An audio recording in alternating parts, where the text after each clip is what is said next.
Hello les investisseurs, j'espère que vous allez bien et bienvenue dans ce nouvel épisode dans lequel on va parler de l'introduction en bourse de l'entreprise SpaceX qui arrive ce vendredi 12 juin. Cette fois, on a la capitalisation boursière, le prix par action. J'ai aussi regardé les chiffres d'affaires entre-temps, parce qu'on en avait parlé il y a quelques semaines. On a eu des annonces de contrats avec Google, avec Anthropic sur la location de serveurs IA. Donc beaucoup d'informations qui sont tombées. J'ai aussi créé et je suis en train de développer un fichier de projection un petit peu unique avec différents segments du business parce qu'il n'y a pas que les fusées, il y a aussi l'Internet par satellite, la location de serveurs, le réseau X, anciennement Twitter, XAI avec l'IA. Donc il y a beaucoup de segments et on va en parler aujourd'hui. Pour information aussi, pour le programme de la communauté, je vous fais dans la foulée une vidéo du lundi dans laquelle on parle du marché en ce moment, de mes achats. Aussi, je vous partage le fichier que je suis en train de préparer si vous voulez jouer avec, mettre vos propres hypothèses de valorisation, etc. Et pour ceux qui veulent nous rejoindre pour avoir accès à une communauté dans laquelle on échange au quotidien au-delà de YouTube, n'hésitez pas, c'est sans engagement, donc ça permet de découvrir tout le travail au-delà de la chaîne YouTube. Et si au bout d'un mois vous voulez repasser que sur les vidéos, il n'y a pas de souci, vous pouvez continuer dans la communauté ou pas. Et pour ceux qui veulent de la formation en plus, sachez que celle-ci a été mise à jour et elle est disponible avec l'offre annuelle. Donc voilà, vous avez deux offres, toutes les deux sans engagement. Et on attaque avec la vidéo et il s'agit donc d'un cas de conseil en investissement comme d'habitude. Alors, à titre perso, je ne peux qu'être admiratif des accomplissements techniques et même technologiques qui ont été développés et de la culture de cette entreprise. Si je devais résumer SpaceX, entreprise qui aujourd'hui envoie des fusées dans l'espace, qui a des lanceurs partiellement réutilisables et bientôt totalement réutilisables, en tout cas c'est ce qu'ils veulent faire, qui ont pris une énorme partie de part de marché de lancement dans l'espace. Si je devais résumer cette entreprise en une phrase, ça serait « on ne leur avait pas dit que c'était impossible, du coup ils l'ont fait ». Et c'est toute la culture de l'entreprise, de continuer à surprendre avec de nouveaux segments. Maintenant, même si les lanceurs réutilisables, et ça c'est l'analogie que si à chaque fois qu'on faisait atterrir un avion de ligne, on le jetait, le prix des billets d'avion serait bien plus élevé qu'aujourd'hui, et donc jusqu'à maintenant on jetait les fusées, et eux ils veulent les réutiliser. Bref, les lanceurs réutilisables, c'est impressionnant ce qu'ils sont en train de faire, et clairement que ça va, et que ça a déjà changé l'aérospatiale pour toujours, et ça continuera à le faire, surtout s'ils font atterrir la deuxième partie de la fusée. Avec le nouveau Starship, pareil, l'Internet par satellite se fait adopter, notamment sur les compagnies aériennes et chez les personnes aussi. Le nombre d'utilisateurs de Starlink est en train de prendre plusieurs millions de personnes par trimestre. Je vous montrerai après un graphique que j'ai tracé avec toute l'adoption. L'allocation aussi des serveurs pour l'IA avec Colossus 1 et Colossus 2, on s'y attendait pas et c'est en train de se faire adopter par Anthropic, par Google, etc. Mais malgré toutes ces très bonnes nouvelles, et je pense que tout est annoncé juste avant l'entrée en bourse, justement pour créer un petit peu d'euphorie, on a l'objectif à ne jamais perdre de vue. Cette phrase, elle est importante. C'est une des premières vidéos du module sur la valorisation dans le programme aussi. On est là pour investir et pour gagner de l'argent. Et il y a un moment, il faut quand même avoir conscience de ce qu'on achète par son analyse, et j'invite tout le monde à le faire, et avoir conscience de ce qu'on achète. Une entreprise qui a certes un petit peu de cash en stock, mais qui brûle énormément de cash. Regardez ici le cash issu des opérations en mars 2026 et le CAPEX. On est en train de brûler là 9 milliards sur 3 mois, sur un trimestre. C'est pas pour rien qu'ils rentrent en bourse et qu'ils veulent lever pour 75 milliards, parce qu'il faut de l'argent pour investir. Donc on rentre sur une entreprise qui est en train de brûler du cash, qui va continuer à en brûler, qui va investir massivement. Le patron en parlait dans une interview avant-hier avec Jamie Dimon. Ils rentrent en bourse parce qu'ils ont besoin de cash, parce qu'ils entrent dans un cycle d'investissement massif. C'est ce qu'il disait en anglais, je vous invite à écouter l'interview. Et en avoir conscience. Avoir conscience aussi qu'on est sur une entreprise qui est en train d'exploser sur le chiffre d'affaires. Entre 2023 et 2024, plus 34,9% de chiffre d'affaires. Entre 2024 et 2025, plus 33,2%.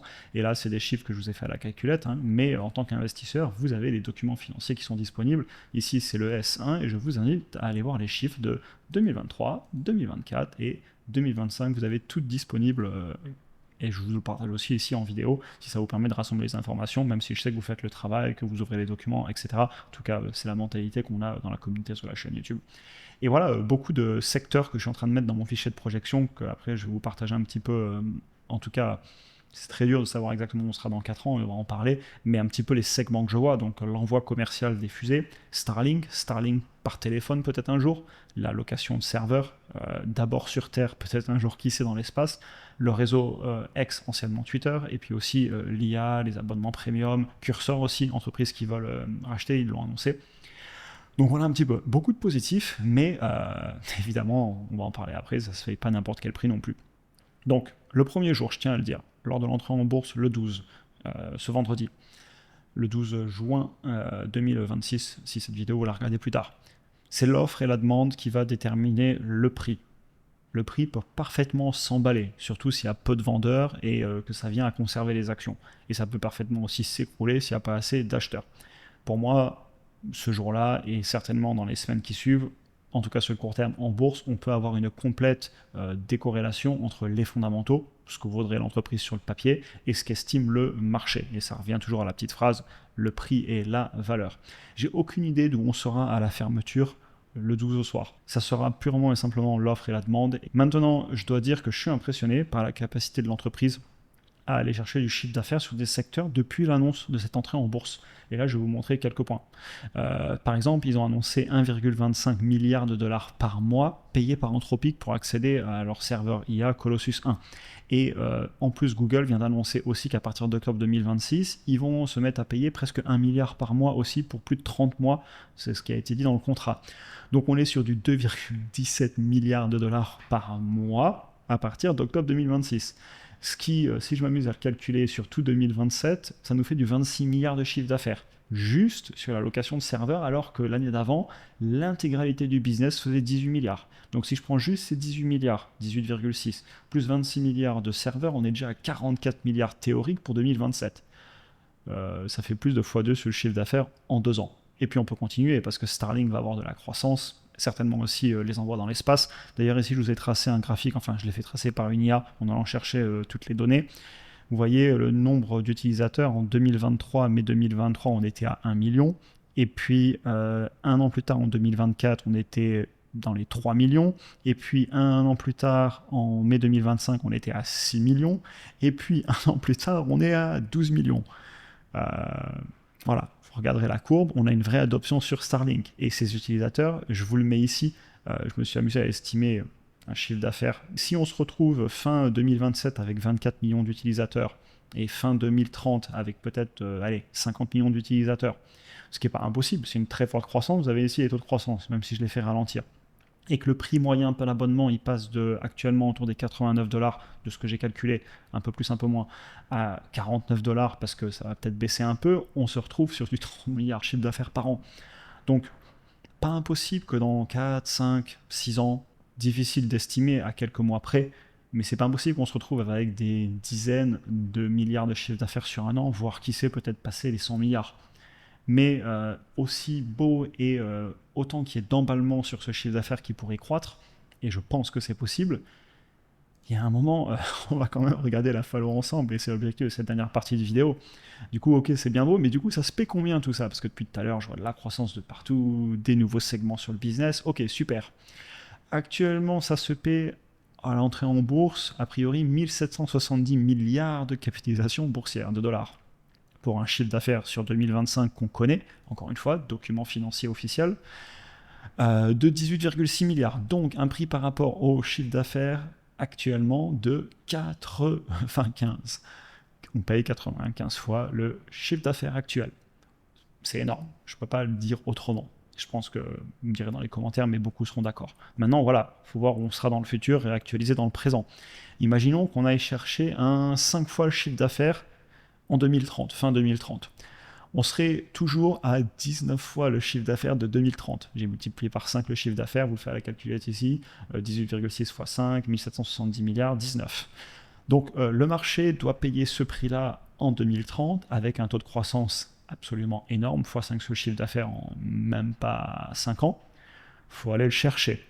Alors si on arrive à aller le chercher, un tel taux de croissance dans les 100%, voire même un peu plus par an, ou un peu moins, on verra où on tombera, personne ne peut prévoir à la virgule près, ou à quelques milliards près où on serait. Ok, peut-être que le marché paierait 19 fois le chiffre d'affaires en 2030 si la croissance continue, mais c'est des hypothèses phénoménal. Voilà, c'est stratosphérique.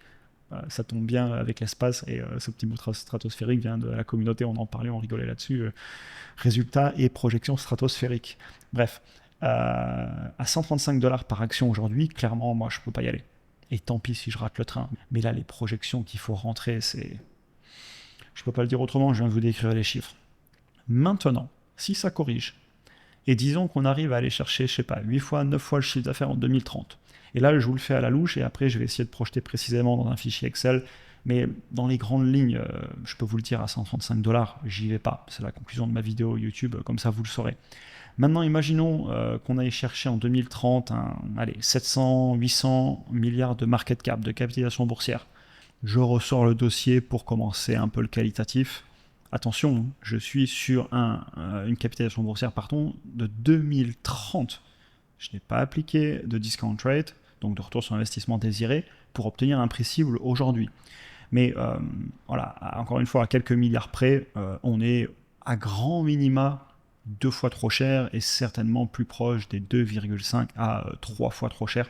Chacun fera ses projections et son prix à payer.